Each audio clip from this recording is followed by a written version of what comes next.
చాటున పిందెను చూస్తా, సోకు తీగల్లో పండును కోస్తా, నువ్వొస్తే కప్పిస్తా ముద్దుల ముంతమ్మ.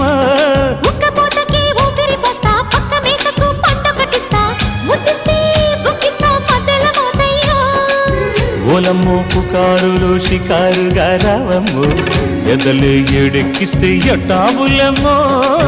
ఊరయ్యో బజారులో మజాలకి రానయ్యో, పగలే పక్కెక్కిస్తే తంటాలేవయ్యో. మిట్టిల మీదున్న మిస్సమ్మయ్య సంటే వడ్డీలతో పాటు ఒళ్ళోకి వస్తుంటే